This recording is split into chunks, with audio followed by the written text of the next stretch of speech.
I grew up in Louisiana, born and raised, church girl. I went to a private school my whole life. I graduated with a class of 8. That should have been a fun fact that nobody knows about me.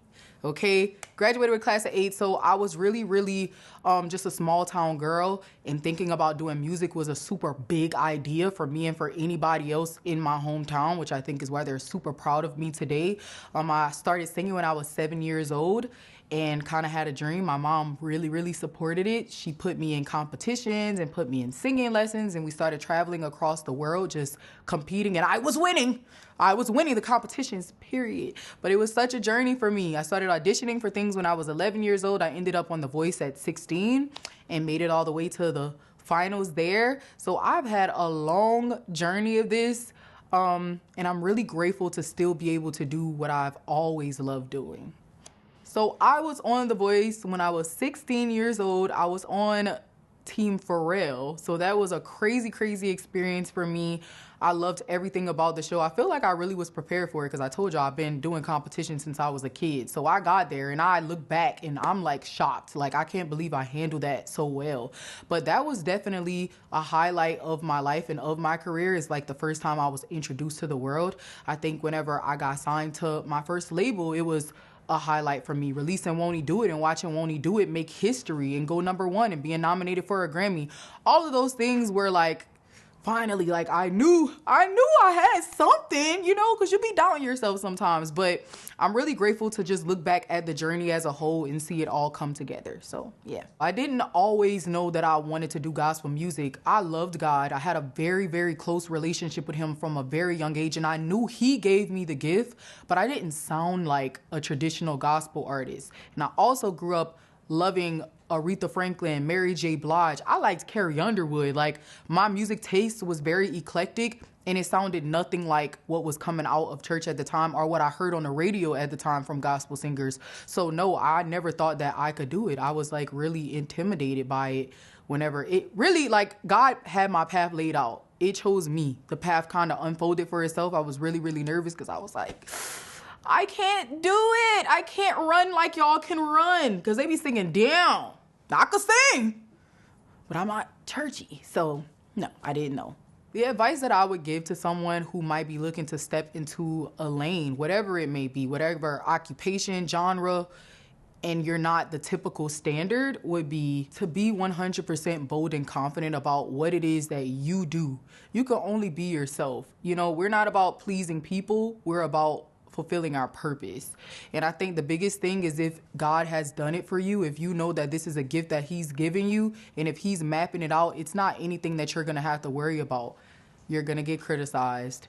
You're going to get talked about. It's not going to be easy. And some days you are going to question yourself. But if you stand firm and you stay true to you, it'll all work out in the end. So stepping into acting was a dream come true for me. I've always wanted to do movies, acting, TV, and film. I had some little dibbling dabbling here. I did Greenleaf. I did, what's that other show called, child? Saints and Sinners. You know, so I kind of did some things here and there within the TV world, but my first movie was a really big feature film, like Universal Pictures. And my role was a girl named Fallon, and that girl was mean. So I was really excited to have this opportunity. I actually auditioned for 3 other roles in the same movie, but I was like, no, I want to be Fallon. And I feel like I did a good job. It was a great opportunity, and I think Fallon was that girl. So even though she was mean, she still was that girl. Other than that, I think that she was great. She just wanted to win. She was a perfectionist. She do it the wrong way, though. Fallon's misunderstood, guys. That's what we're going to say. No, Fallon's mean. Just keep it at that. I think that people aren't as bold and out with their meanness as Fallon was. I think it's very hidden. There are a lot of mean girls and mean boys out here. They're just not showing their full face. They have a mask over it. So if you mean, deep down inside, you need to go pray. Get that spirit off you. The best industry advice I've ever received actually did come from Pharrell Williams when I was on The Voice, and he literally told me, don't read the comments. He's like, Koryn, don't even look at it. When you post something, now we could turn it off. Back then we couldn't turn off comments. And you know what? I be listening to him sometimes. Sometimes I do read and respond. Not all the time, though. For the most part, I do my best to stay out of the mix with that and just post my content very organically and post what I have organically. But I think that's a good thing. I think you could apply it to all stages of your life, not just on social media. But I said we're not into pleasing people. We're into pleasing purpose. So a lot of times taking a lot of outside opinions when you know deep down inside what it is that you need to do and you want to do can be dangerous. So keep pushing. You can't have everybody in your ear. That's a good one. But you know what? If I'm dealing with negative comments, I think the best thing for me is to remember my why. I know who I am at the end of the day, and I think that that's what I have to keep reminding myself. People don't be knowing you for real. Like, you don't know me. You don't know my story. You don't know what I've been through, so you can't actively kind of comment on something you don't have the full picture in. You judging a movie off a trailer. You didn't see the ins and the outs. You wasn't even on set when we was filming it, babe. So I think keeping that in mind, I know my story. I was there from the beginning and I'm here now. And I just remind myself of that, and it kind of helps me to keep it pushing and keep the finish line on my mind.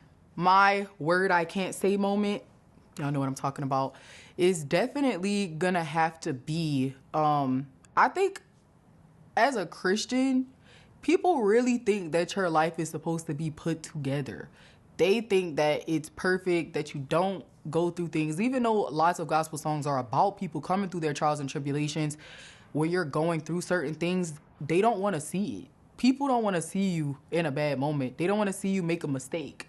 So I think that my biggest thing is that, like, I've made plenty of mistakes in my life. It don't look like it, but I have. And I've grown from it. So I think my biggest encouragement to people is it's okay. You don't have to have all the answers all the time. You got some room for some slip-ups and some mess-ups and some wrong decisions.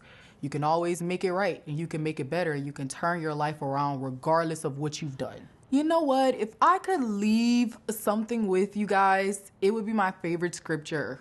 Okay, I'm so sorry to be churchy right now, but it's a good one. Jeremiah 29:11. For I know the plans I have for you, said the Lord. Plans to prosper you, not to harm, but to give you hope and a future. Purpose is the reason for life. Find out what that thing is and live it every single day. It's not going to be easy all the time. Some days you might feel like you have no purpose, but remember that you do. And the plan of God over your life is for you to succeed. It's not to harm you. Hey y'all, it's your girl Koryn Hawthorne, and you're checking out 24/7 HH.